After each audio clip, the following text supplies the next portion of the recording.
Good morning students. आज हम अपना नया टॉपिक करेंगे डेफिनेशन लिस्ट। डेफिनेशन लिस्ट क्या होती है कि आप जब भी अपनी नोटबुक में डेफिनेशंस लिखते हो तो उसमें क्या करते हो, सबसे पहले हेडिंग डालते हो एंड आफ्टर डैट उसकी डेफिनेशन लिखते हो। डेफिनेशन मतलब परिभाषा, कि उसको किस तरह से हम डिफ़ाइन कर सकते हैं, किस तरह से उसको परिभाषित कर सकते हैं। तो कंप्यूटर के अंदर भी डेफिनेशन लिखने के लिए हम जो टैग यूज़ करते हैं वो है डेफिनेशन टैग। ठीक है, इसके लिए हम 3 मेनली टैग यूज़ करेंगे डेफिनेशन लिस्ट के लिए। First one is your DL। DL आपको बताएगा कि we are using definition list. ठीक है, इसका स्टार्टिंग टैग होगा आपका DL। DL के अंदर हम 2 टैग यूज़ करेंगे। ठीक है, इसको क्लोज तब तक नहीं करेंगे जब तक हम उन 2 टैग्स को यूज़ नहीं करते। ठीक है, उन टैग्स को हम मल्टीपल टाइम भी यूज़ कर सकते हैं, कि ऐसा तो ज़रूरी नहीं है कि हमारे पास एक ही डेफिनेशन हो, मल्टीपल डेफिनेशन भी हो सकती हैं। तो जितनी डेफिनेशन है उसके अकॉर्डिंग आप उसमें यूज़ कर सकते हो। तो डेफिनेशन लिस्ट के अंदर जो नेक्स्ट हमारा टैग यूज़ होगा दैट इज़ DT। DT का मतलब होता है डेफिनेशन टर्म।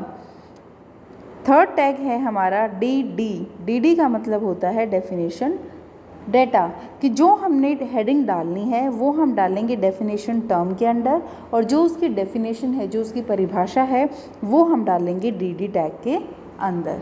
तो आपके डेफिनेशन टैग के अंदर ये 3 मोस्ट इम्पॉर्टेंट टैग है। DL for definition list, DT for definition term, DD for definition data. इसके बाद हम जो नेक्स्ट टैग करेंगे that is image tag. Image क्या होता है कि कोई भी पिक्चर अगर आपको अपने वेब पेज के अंदर इंसर्ट करनी है, वेब पेज के अंदर कोई भी पिक्चर डालनी है, तो उसके लिए जो हम टैग यूज़ करेंगे that tag is image tag. Image tag के अंदर हम क्या करते हैं, सबसे मोस्ट इम्पॉर्टेंट जो हमारा एट्रीब्यूट है वो है हमारा सोर्स एट्रीब्यूट। अब जब हम इमेज टैग यूज़ करेंगे तो उसके लिए हमें पता होना चाहिए कि हमारी इमेज जो है वो कहाँ पर लोकेट है।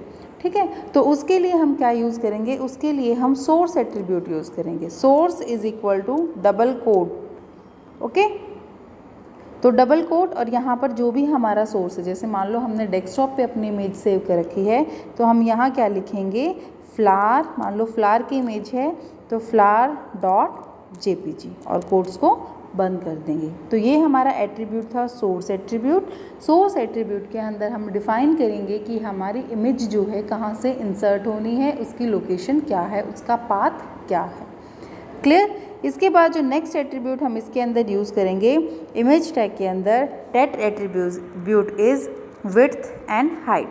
विड्थ का मतलब क्या है कि हमारी जो इमेज है वो कितने पिक्सल्स की उसकी विड्थ होनी चाहिए, कितने पिक्सल्स की उसकी हाइट होनी चाहिए। तो ये चीज़ें हम डिफ़ाइन करेंगे विड्थ एंड हाइट एट्रीब्यूट के अंदर।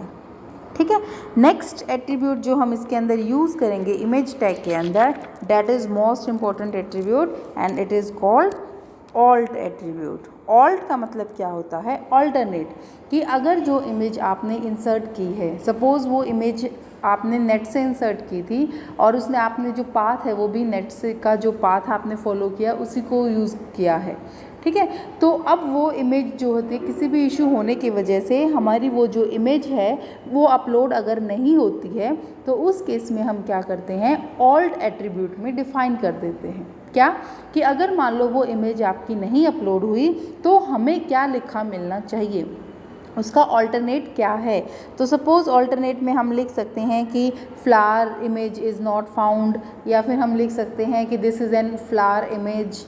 ठीक है, तो मतलब अगर इमेज अपलोड ना हो तो, या फिर उसकी जगह अगर मान लो येलो फ्लावर है तो आप लिख दोगे येलो फ्लावर, तो हमें ये पता चल जाएगा कि इस इमेज पे एक्चुअल में क्या है। ठीक है, भले ही वो इमेज अपलोड ना हुई, लेकिन ऑल्टरनेट एट्रीब्यूट से हमें ये पता चल जाता है कि एक्चुअल में ये किस चीज़ की इमेज है। क्लियर, तो ये ऑल्टरनेट एट्रीब्यूट हम इसलिए यूज़ करते हैं। इसके बाद हम जो नेक्स्ट एट्रीब्यूट इसके अंदर यूज़ करेंगे that is align attribute. Align attribute क्या होता है, जैसे नाम से ही पता चल रहा है अलाइन, उसको अलाइन करना है आइदर लेफ़्ट और राइट। अगर हम लेफ़्ट की तरफ अलाइन करेंगे तो डबल कोट्स में लेफ़्ट लिख देंगे, और अगर हम राइट की तरफ अलाइन करेंगे तो हम इसको डबल कोट्स में राइट लिख देंगे। इन दोनों में से आप एक टाइम पर एक ही एट्रीब्यूट जो है यूज़ कर पाओगे, आइदर लेफ़्ट और राइट। तो ये हमारी इमेज टैग थी। इमेज टैग के अंदर हमने क्या क्या यूज़ किया, सोर्स, कहाँ से हमारी इमेज जो है वो लोकेट होनी है, what is the path of the image. Second one is width, जो हम इमेज इंसर्ट कर रहे हैं उसकी विड्थ कितनी होनी चाहिए, उसकी हाइट कितनी होनी चाहिए। ऑल्टरनेट के अंदर हम यूज़ करेंगे कि उसके अगर हमारी इमेज अपलोड नहीं हुई तो उस केस में हमें क्या मैसेज शो होना चाहिए। And last is align. Align किस लिए होता है, आइदर लेफ़्ट और राइट। होप सो बच्चों आप सबको ये समझ आ गया होगा। अगर इन केस कोई भी प्रॉब्लम होती है then you can ask me on the WhatsApp group. Thank you.